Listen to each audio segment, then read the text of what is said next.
labor deal was harder than the debt ceiling deal. But come to Washington, you know that is so wrong. Easy for billionaires and millionaires to say that. Well, the Republicans' debt plan would gain more traction, according to some Republicans in Washington, if they had a Senate majority. Well, that's the goal for Mitch McConnell and his conference, hoping to net 4 seats in the upper chamber, or 3 if they get the presidency, in the 2012 election. So let's break it down with the big boys. Charlie Cook, MSNBC political analyst and publisher of the Cook Political Report, and Stu Rothenberg, contributor for Roll Call and editor of the Rothenberg Political Report. He's already making fat jokes with big boys. You know what it is? Is that how you took it? Are you kidding me? By the way, it's Louisiana week here. I had John Bro yesterday. There we go. I get Charlie today. All right, we can quickly look at where we are. Busting out the iPad. I know you guys love this. It is a 53-47 majority. Yes, there are 2 independents, but we know they caucus with the Democrats. That means they have to net 4 or 3 if Republicans get the presidency. So let's look at the best opportunities, Stu Rothenberg, for the Republicans. We put up, you guys seem to collectively agree, 6 states here that are either already leaning Republican or pure toss-ups.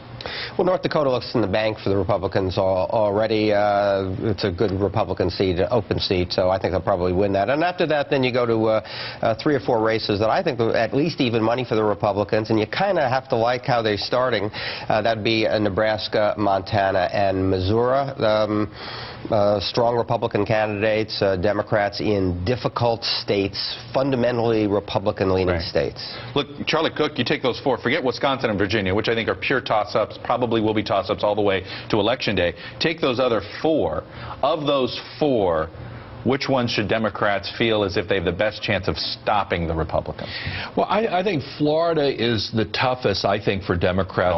You're at these 4. I was looking at your We'll go to the next list. I'm sorry. No, I want to go to this first list here of the Missouri, Nebraska, North Dakota, Montana, which is the first 4 that Republicans like to talk about. Yeah. Which are the 1 or 2 toughest lists for the Republicans? Oh, I would say, well, it's certainly not Nebraska. It's certainly not.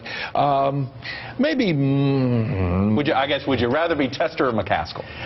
I think I'd rather be Tester, but I'm not sure why. I think he's a stronger. I think he's got better candidate skills. I think he's got more sure-footed than Clara McCaskill is. So I think I'd rather be Tester. You sound like you disagree. I think I'd rather be Clara McCaskill. Only for this reason. That the Republican field in that race is uncertain, untested. Not clear, right? We know the Republican nominee is going to be Dennis Rehberg. Steelman is an interesting potential challenger, but has some weaknesses. Todd Akin, right? Todd Akin, again, is just known in a corner of the state as a businessman who's going to enter the race, who has to prove his candidate skills. So only for that reason would I rather be Clara McCaskill. She's got plenty of problems, though, in this race. One of the things about this cycle is that this cycle of senators in 2000 and 2006 were huge Democratic years. They netted 4, they netted 6, respectively, in those 2 years. So there's a ton of Democratic incumbent or Democratic seats up. And they won some squeakers 6 years ago just because of the environment. So that brings us to the next 4 potential Republican opportunities. We put these in uphill battles because right now the Democrats are probably ahead,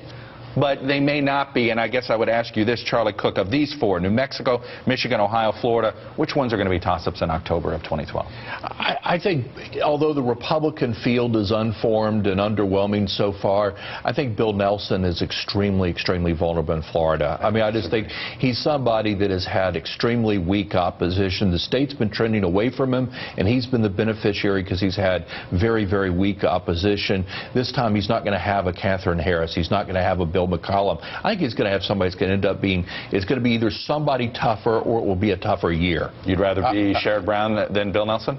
I mean, that's basically what Charlie is saying. Oh, I think Sherrod Brown might actually have a tough race with Josh Mandel, statewide elected official. Having said that, always go with the fundamentals, and Florida, it seems to me, is the toughest for the Democrats. And quickly, Michigan or New Mexico, which one of those is more likely to pop as a real Republican opportunity? They're both difficult. But I kind of like Heather Wilson and think that if the Republicans are able to nominate, her in New Mexico, I think she would be an interesting candidate. Is Stabenow only in big trouble if Romney's the Republican presidential nominee? Oh, I don't think it's Romney related as much as, I mean, Democrats are just worried about the whole Rust Belt.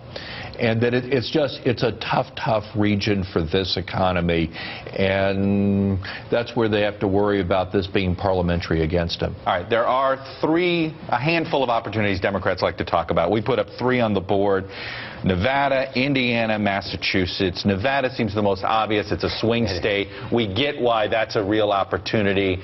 Republicans have an appointed senator there, Stu, Dean Heller, but I've heard some concerns he's not charismatic enough, and for Vegas that might be a problem.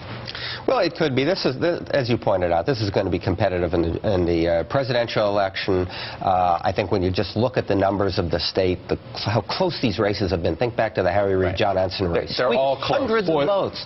Wait, who was the charisma example? Yeah, right. I mean, it didn't matter last time. Charisma may be overrated. Very nice. I want to go to Massachusetts. I know you're a little bit of a skeptic, Charlie, about Democrats' opportunities here, but I was intrigued. Scott Brown puts out a poll, and it was right after Elizabeth Warren made it clear that she's probably going to run for Senate. Democrats are talking about this. He puts out a poll that shows him leading big, but it was 53-28, but he was sitting at 53. And that's what Democrats keep telling me, which is say, hey, this is a Democratic state in a presidential election year. Scott Brown is going to not have an easy time.